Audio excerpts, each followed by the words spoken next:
जागते रहो 1956 समाज का असली चेहरा दिखाती एक अनमोल कृति, ख्वाजा अहमद अब्बास की लिखी और शंभू मित्रा द्वारा निर्देशित फिल्म जागते रहो एक ऐसी फिल्म है जो एक रात में ज़िंदगी के अनेक सच दर्शाती है। ये एक डार्क फिल्म थी जिसका ज़्यादातर फिल्मांकन अंधेरे में किया गया है। कहानी की मांग के अनुरूप उचित भी था। इस फिल्म को राज कपूर ने बनाया था। जागते रहो में राज कपूर, प्रदीप कुमार, सुमित्रा देवी, पहाड़ी, सान्याल, सुलोचना चटर्जी, डेजी ईरानी, मोतीलाल, नाना पालसीकर और इफ्तिखार ने अभिनय किया था। फिल्म की कहानी सिर्फ एक रात की है जिसकी शुरुआत गांव से आने वाले बेनाम और बेघर देहाती नायक राज कपूर द्वारा पीने के पानी की तलाश के साथ होती है। प्यासे नायक की कहानी के सहारे फिल्म आगे बढ़ती है। नायक अपनी प्यास बुझाने के लिए रात भर दर बदर भटकता है। पानी की तलाश में भटक रहे उस युवक पर पुलिस चोर होने का ठप्पा लगा देती है। पुलिस से बचने के लिए वह सफ़ेद पोशों की एक इमारत में छुप जाता है। इमारत में चोर के घुस आने की खबर से चारों तरफ अफरा तफरी, चीख पुकार मच जाती है, लेकिन नायक इमारत के लोगों के बीच घुल मिल जाता है। वह पूरी रात इमारत के लोगों के बीच अजनबी बना रहता है। लोग उससे तो नहीं समझ पाते कि वह असल में कौन है, पर वह ज़रूर जान जाता है कि उस इमारत में रह रहे लोगों की वास्तविकता क्या है। पूरी फिल्म में लोगों के शोर और खुद के चोर होने की अफवाह से डरा हुआ नायक छुपता छुपाता फिरता है। वह एक घर से दूसरे घर में जाता है। हर जगह उसे अलग अलग तरह की घटनाएं दिखती हैं। सफ़ेद पोशों के काले चेहरे दिखते हैं। लोग किस तरह अपने पाप छुपाने के लिए मासूमों का इस्तेमाल करते हैं। अपने कुकर्मों पर से ध्यान भटकाने के लिए दूसरों की ओर उंगली उठाते हैं। लोग कहते कुछ हैं और करते कुछ हैं। इस कुंठा और आडंबर को फिल्म फ्रेम द फ्रेम उजागर करती है। चोर चोर के शोर में कई शरीफ चोरों की असलियत देखता नायक जैसे तैसे हो लंबे समय तक खुद को बचाने में कामयाब होता है। यूँ तो यह पूरी फिल्म एक क्लासिक है, पर इसका क्लाइमैक्स बेहद प्रभावशाली है।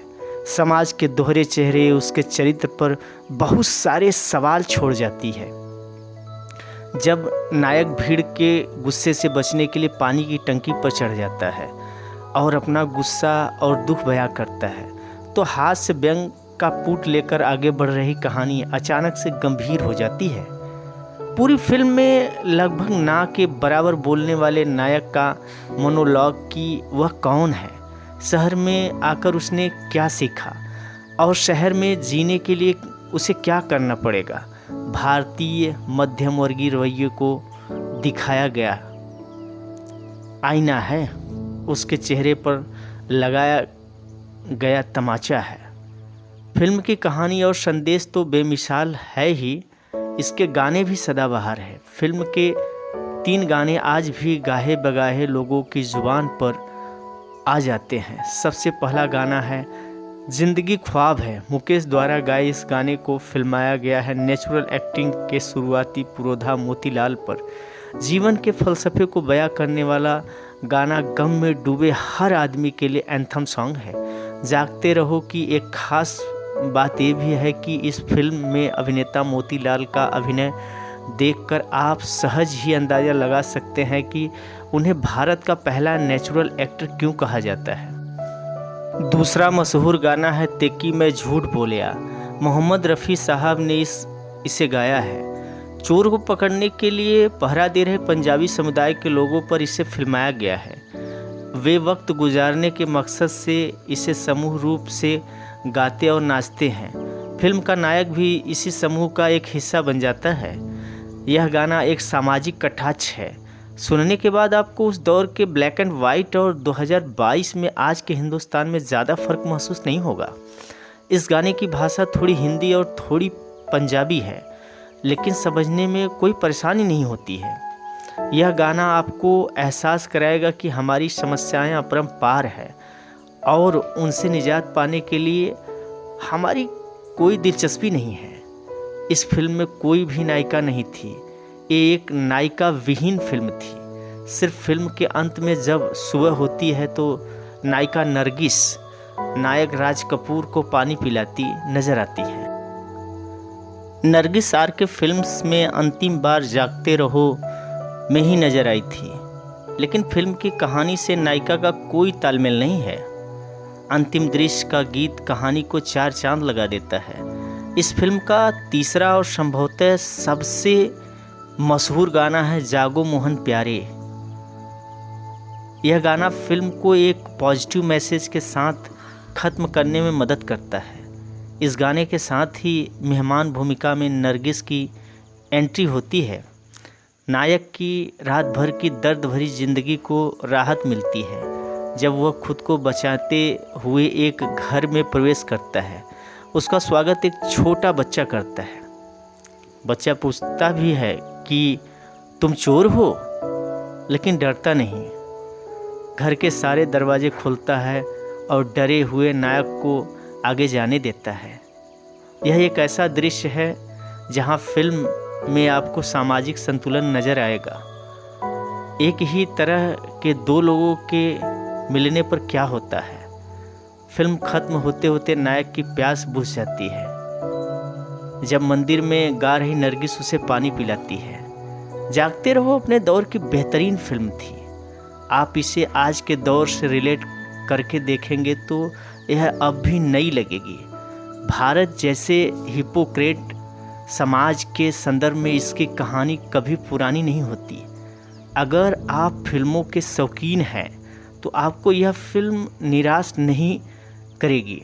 बोलती हुई फिल्म का वह मूक नायक आपके दिल में उतर जाएगा। बतौर अभिनेता यह राज कपूर के सर्वश्रेष्ठ प्रदर्शनों में एक है। पता नहीं क्यों राज कपूर की चर्चित और मशहूर फिल्मों में इसकी चर्चा नहीं होती।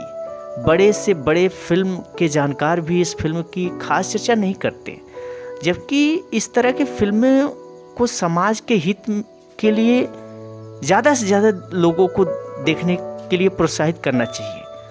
फिल्म जागते रहो भारतीय समाज के लिए आईना है और हर देखने वाले आदमी को खुद के अंदर झांकने के लिए मजबूर करती है। इसे देखने के बाद आप खुद को ज़रूर बदलना चाहेंगे। हमारे समाज के मशहूर आदमी ने कहा है, हिपोक्रेसी की भी सीमा होती है। यह फिल्म देखने के बाद आपकी नज़र तमाम तरह की हिपोक्रेसीज पर अनायास ही चली जाएगी। भारत में इस फिल्म ने उस दौर में ठीक ठाक बिजनेस किया था। फिल्म जागते रहो में नायक गांव का एक गरीब किसान है जो काम की तलाश में शहर आता है। अपनी इमेज के विपरीत शायद राज कपूर को एक गरीब ग्रामीण के रोल में दर्शक पचा नहीं पाए। जागते रहो भारत में तो कुछ खास कमाल नहीं कर पाई, लेकिन सोवियत बॉक्स ऑफिस पर यह ब्लॉकबस्टर साबित हुई। सोवियत संघ में राज कपूर की लोकप्रियता के कारण फिल्म 1965 तक अनुमानित 4.44 करोड़ रुपए कमाए। फिल्म का एक छोटे से संस्करण ने 1957 में चेकोस्लोवाकिया के Karlovy vary international film festival में क्रिस्टल ग्लोब ग्रांड प्रिक्स जीता और भारत में चौथे वार्षिक राष्ट्रीय फिल्म पुरस्कार में जागते रहो ने मेरिट प्रमाण पत्र भी हासिल किया। सफल नहीं होने के बावजूद भी आरके फिल्म्स की जागते रहो को फिल्म समीक्षक एक बेहतरीन कल्ट फिल्म मानते हैं। राज कपूर की लोकप्रियता इंडिया के अलावा तब के रूस यानी उस समय के सोवियत संघ में भी थी। इसका फ़ायदा फिल्म के प्रदर्शन पर भी दिखा। फिल्म ने सोवियत संघ के उम्मीद से ज़्यादा बिजनेस किया। हम कह सकते हैं कि फिल्म तकनीकी रूप से ही नहीं, कमर्शियल तौर पर भी सफल थी। कहानी पसंद आए दोस्तों तो please like, subscribe, share, comment जरूर करिएगा। फिल्मों का कारवां यूं ही चालू रहेगा। तब तक के लिए मैं आरजे साहिल आप सभी लोगों को प्रेम पूर्वक अलविदा कहता हूँ।